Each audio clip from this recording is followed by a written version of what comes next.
오늘은 호세아서 2장 14절로 15절의 말씀을 중심으로 거친 들에서 만난 하나님. 여러분, 요즘같이 거친 세상이 될 수가 없어요. 전염병, 기후, 경제, 제가 어제도 웃으면서 그랬어요. 6.25 때는 6.25 때 난리는 난리도 아니구나. 요즘 같은 난리가 어디 있어요. 한국에는 이제 이번 주간에 눈이 온다는 정보가 있어요. 여러분, 이런 속에서 하나님을 만난다는 것, 우리는 큰 축복이라는 것을 깨달으시기를 바랍니다.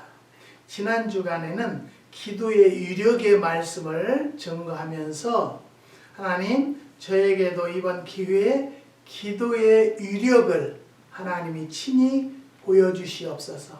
기도의 능력을 주님께서 역사해 주시옵소서. 그래서 오후 4시부터 다음날 9시까지 하루 단식을, 한 끼 단식을 하면서 기도가 오늘 7일째입니다. 이제 이틀 더 할 것입니다. 그런데 벌써 하나님께서 큰 역사가 일어난 것을 하나님 앞에, 여러분 앞에 증거하는 것입니다. 성경은 하나님을 만나는 장소가 제한되어 있거나 특정되어 있지 않다는 것을 밝혀주고 있습니다. 아담과 하와는 에덴 동산에서 하나님을 만났고, 아브라함은 모리아산에서 만났습니다. 야곱은 베델 광야에서 만났고, 모세는 호렙산에서 만났습니다. 엘리야는 숲속에서 만났고, 다니엘과 그의 친구들은 용광로와 사자 굴 속에서 하나님을 만났습니다. 이스라엘 민족은 사막에서 하나님을 만났고, 홍해 한 복판에서도 하나님을 만났습니다. 그리고 날마다 성전에서 만났습니다. 우리가 하나님을 만나는 곳 역시 제한되어 있지 않다는 것이지요. 가정, 길바닥, 산과 바다, 전쟁터, 거친 광야와 깊은 숲속, 병상과 죽음의 자리에서도 하나님을 만날 수 있습니다. 오늘 이 본문은 하나님께서 이스라엘 백성을 거친 들로 데리고 가신다고 했습니다. 여기서 말하는 거친 들은 유대 광야를 의미합니다. 이스라엘은 거친 들에서 하나님을 만났습니다.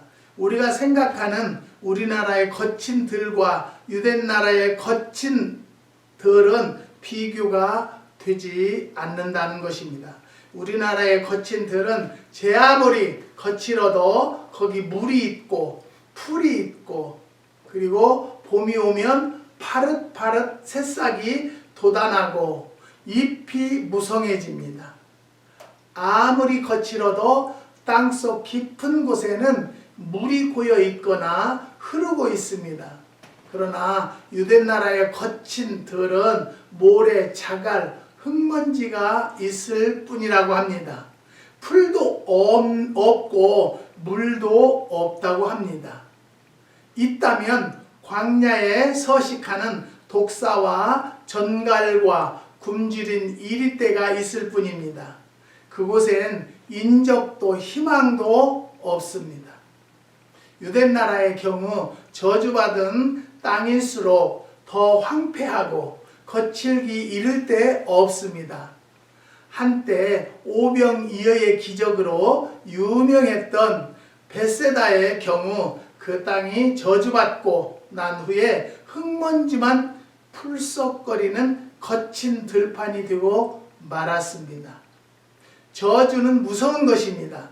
사람이 사람을 저주해도 결과가 좋지 않습니다만, 하나님의 저주는 상상을 초월해야 한다는 것입니다. 말라기 3장을 보면 마땅히 하나님께 드려야 할 11조를 드리지 않았기 때문에 주시는 책망과 저주가 기록되어 있습니다. 9절을 보면은 너희 곧 온 나라가 너희의 것을 도적질하였으므로 너희가 저주를 받았느니라고 했습니다. 그리고 그 저주 가운데 황충이 토지 소산을 먹는다는 조항들이 있습니다. 지금도 아프리카 대륙에서 아라비아 해를 건너 인도 파키스탄에 이르는 광활한 지역에는 우리나라 메뚜기의 4~5배가 넘는 7cm 정도의 메뚜기 한 마리가 1년에 2m 높이의 티섯 나무 52그루를 먹어 치운다고 합니다. 동서 4,800km에 달하는 사헬벨트에는요, 세네갈, 모리티니아, 말리니제르, 수단, 에티오피아 등 세계에서 가장 가난한 나라들이 몰려 있다고 합니다. 그것은 강렬한 태양과 풍부한 먹이가 있어서 메뚜기의 생육 조건에는 최적지라고 합니다. 봄에 씨를 뿌리고 10월경에 걷어들이게 되는데 6월에서 8월 장마가 지나면 메뚜기 떼가 하늘을 뒤덮고 푸른 초목을 싹 쓸어버립니다. 그쪽 아프리카가 못 사는 이유 중에 하나가 메뚜기 때문이기도 하다고 합니다. 한마디로 저주받은 땅이 아닐 수가 없다는 것이죠. 땅도 사람도 회사도 가게도 저주를 받으면 불행합니다. 본문은 하나님께서 이스라엘 백성을 저주받은 땅 거친 들로 데리고 가서 거기서 하나님의 뜻을 가르치고 전했다는 것입니다.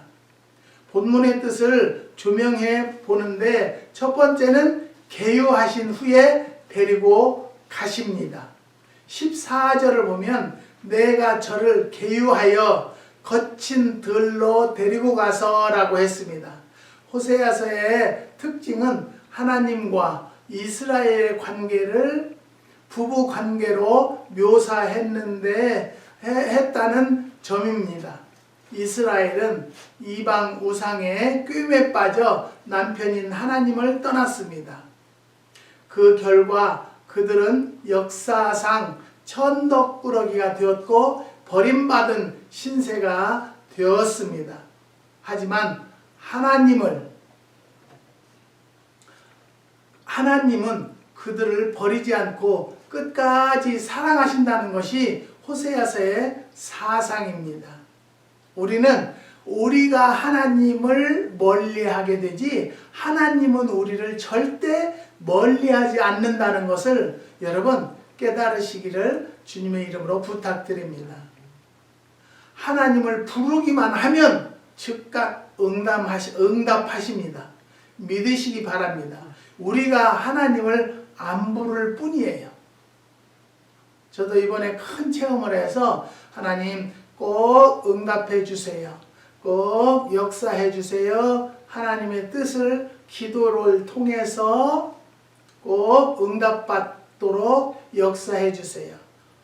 3일째 되는 날 2 사건의 문제가 연락이 왔습니다. 그래서 저는 하나님께 먼저 감사를 드리고요. 나머지 문제들도 하나님께서 꼭 역사해 주실 줄 믿습니다. 사랑하는 성도 여러분, 여러분들도 목적을 놓고 시간을 정하고 날짜를 정해서 꼭 작정하고 기도를 해보시기 바랍니다.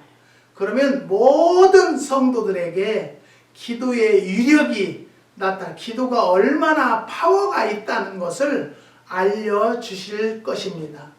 하나님은 그들을 계유해서 거친 들로 데리고 가셨습니다. 거기서 말하는 계유의 원뜻은 꿰는다는 것입니다. 그리고 그것을 의역하면 설득한다는 뜻이 됩니다. 이스라엘은 마귀의 꾀에 빠져 우상을 따르고 섬기는 악을 범했습니다. 그러나 하나님은 그들을 설득해서 거친 들로 데리고 가신 것이죠. 악한 친구의 꾀임에 빠져 술집을 전전하고 도박에 손을 대고 마약에 빠져 인생을 망치고 철장 신세를 지는 사람이 있습니다. 그런가 하면 친구 꼬임에 빠져서 어느 날 교회에 발을 들여놓은 후에 예수님을 영접해서 새 생명을 얻고 감동적인 인생을 살아가는 사람들이 있습니다. 누구의 계율을 당하였느냐, 누구에게 설득을 받았느냐, 누구의 꾀임에 빠졌느냐가 중요하다는 것입니다. 어떤 사람이나 사건에 영향을 받는 것은 직접적인 것이 있고 간접적인 것이 있습니다. 예를 들어보면 핀란드에 있는 헬싱키 대학의 티모쿠시 박사는 미국 심장학회가 발행한 학술지 서큘레이션지에 비흡연자는 흡연자보다 심혈관 시스템이 담배 연기 속의 유해 물질에 민감하다고 발표했다고 합니다. 그에 의하면 비흡연자는 담배 연기가 가득한 방에 30분만 있어도 심장병을 막아주는 항산화 물질을 상당량 상실하게 된다는 것입니다.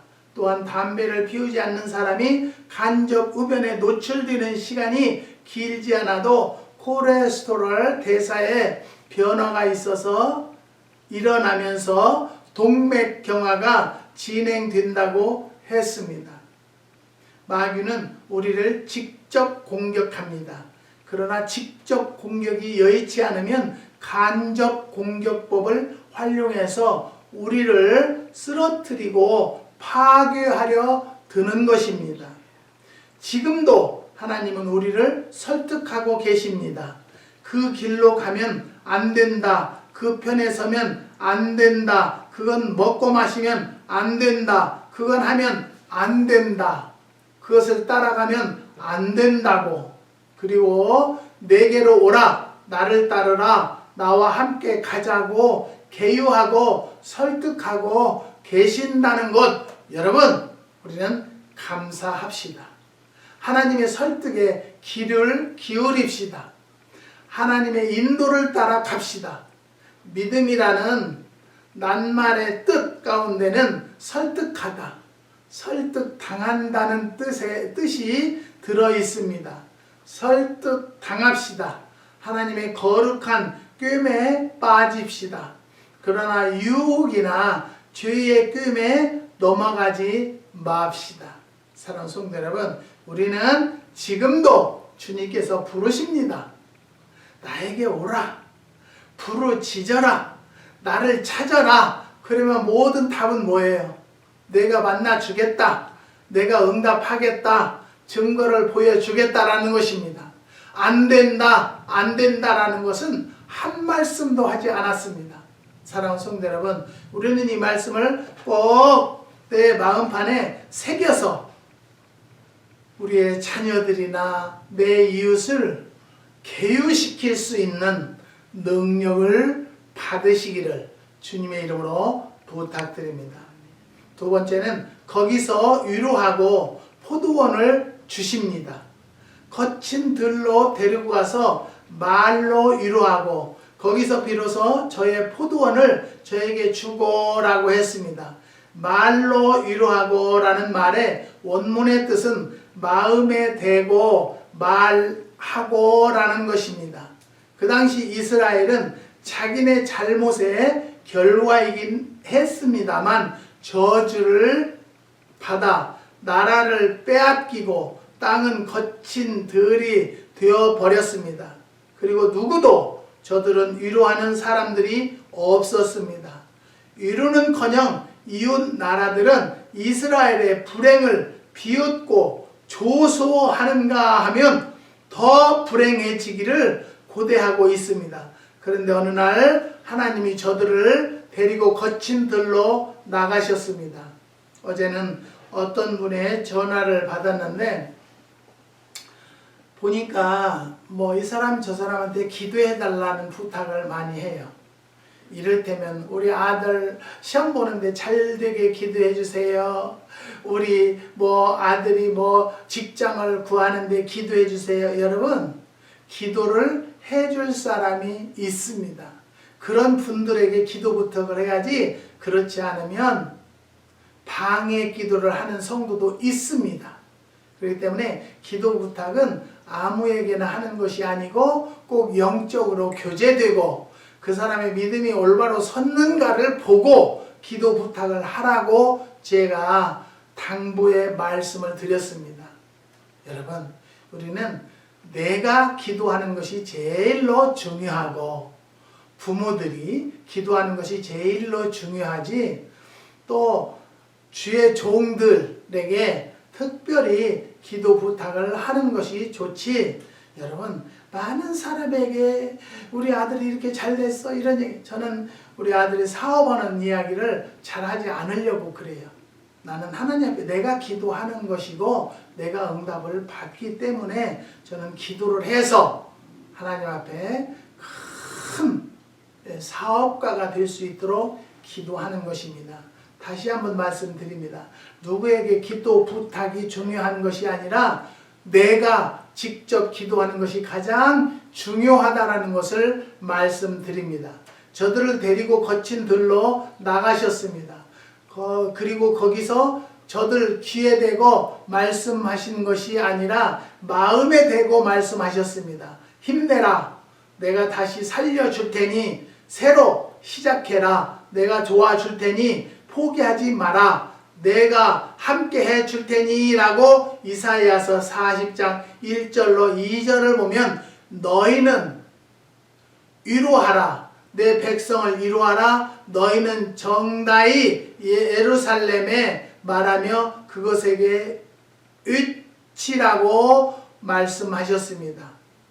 고린도후서 1장 3절을 보면 하나님을 자비의 아버지시요 모든 위로의 하나님이시라고 했습니다.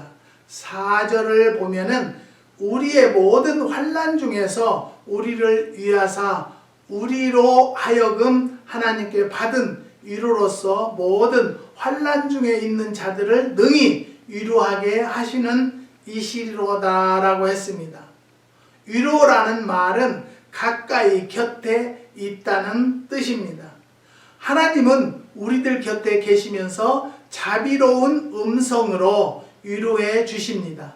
하나님이 데리고 가셨던 거친 들은 이스라엘이 망신당하고 전쟁에 졌던 곳입니다. 실패했던 곳이 바로 거친 들판이었습니다. 그곳으로 데리고 가셔서 위로하시고 포도원을 주신다는 것입니다. 포도원을 주신다는 것은 상징적 표현입니다. 포도원은 이스라엘 나라를 상징한다고 합니다. 포도 농사는 이스라엘의 주된 농사이라고 합니다. 그 포도원이 전쟁으로 망가지고 불에 타버렸는데 그것을 회복시켜 주신다는 것입니다. 한마디로 회복의 약속인 것입니다. 소유란 적당한 것이 축복입니다. 너무 없어도 너무 많아도 불행합니다. 포도원을 주신다는 것은 반드시 필요한 주권과 삶의 조건을 회복시켜 주신다는 것을 의미합니다. 우리가 비행기를 타면서 느끼는 것이 있는데 짐이 너무나 많다는 것입니다. 우리에겐 쓸데없는 짐들이 너무나 많습니다. 그것들은 죄의 짐, 수고의 짐, 염려의 걱정의 짐 따위 드릴 것입니다. 소유나 재산도 너무 많으면 짐이 됩니다. 그래서 마태복음 11장 28절을 보면 수고하고 무거운 짐진 자들아 다 내게로 오라. 내가 너희를 쉬게 하리라고 말씀하셨습니다. 이스라엘에게 포도원을 주신다는 것을 잃었던 것과 빼앗겼던 것들을 회복시켜 준다는 것입니다. 단 거기에는 조건이 있는데요. 그것은 개유하시는, 설득하시는 하나님을 따라 거친 들로 나가야 합니다. 여러분, 여러분에게 지금 거친 들에 빠져 있습니까? 주님을 만나십시오. 주님이 해결해 주시고 좋은 길로 인도해 주실 것을 믿습니다. 할렐루야. 그동안 우리는 너무나 많은 것을 잃었을 것입니다. IMF 때문에 직장을 잃었고 회사를 잃었고 돈도 잃었습니다. 그러나 믿음과 용기는 잃으면 안 됩니다. 믿음과 용기는 마지막 보류이며 그것마저 잊어버린다면 끝이기 때문입니다. 사랑하는 성도 여러분, 우리는요 바뀌어야 된다는 거예요. 개유되어야 된다는 거예요. 믿으시기를 바랍니다. 저도 참 수십 년간 목회하면서 성도들에게 이렇게 하면 살까, 저렇게 하면 좀 도움이 될까 해서 있는 것 없는 것 다 모아서 밀어준 집사도 있어요. 그 돈을 떼어먹었어요. 사모가 그 돈을 줘야 우리도 빚을 갚는다고 그러니까 욕을 했다는 거예요. 저는 그분에게 한 번도 욕하지 않았고 한 번도 미워하지 않았어요. 우리 하나님은 그곳에 계셨고 그 사건을 보셨어요. 내 유익을 생각하고 한 것은 아니에요. 그것을 통해서 많이 끊을 것은 끊고 거절할 것은 거절을 해야 된다라는 교훈을 받았어요. 사랑하는 성도 여러분, 내가 변화되지 않고 어떤 문제를 해결받으려고 합니까? 내가 먼저 개유받으면 포도원을 받을 수 있는 계기가 온다는 것을 깨달으시기를 바랍니다. 그 다음에 세 번째는 아골 골짜기가 소망의 문이 되게 하십니다. 15절을 보면 아골 골짜기로 소망의 문을 삼아 주리니라고 했습니다. 아골 골짜기는 요단강 서편 여리고 위쪽에 위치한 곳입니다. 이스라엘이 아이성 전투에서 패배한 후 아간이라는 사람을 처형한 장소였습니다. 일반적으로 아골 골짜기는 환난, 절망, 실패, 고통을 상징할 때 사용되는 말이었습니다.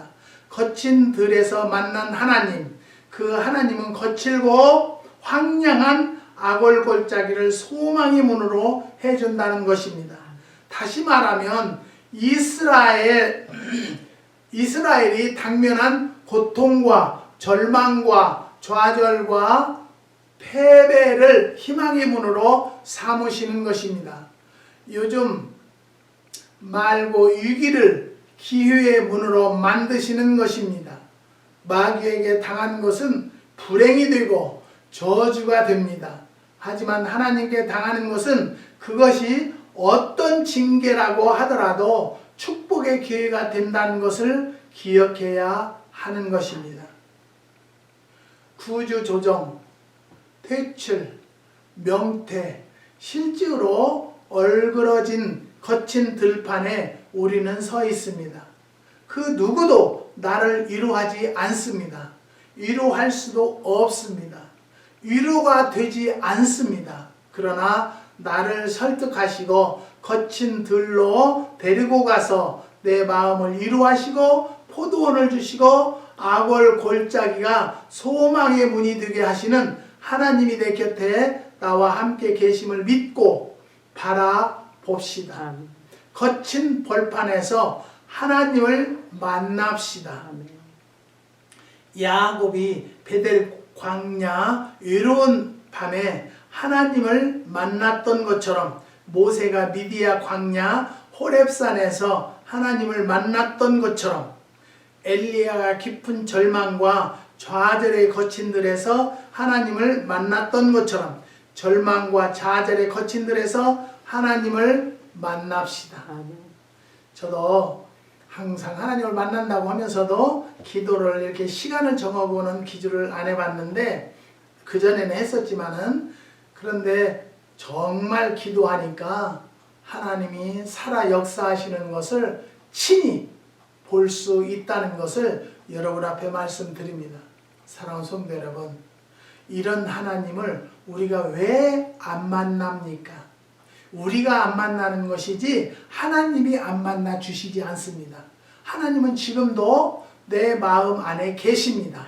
만나려고, 하나님을 부르라고, 하나님을 찾으라고 말씀하시는 것을 깨달으시고 그런 하나님을 오늘부터라도 만나는 성도들이 됩시다.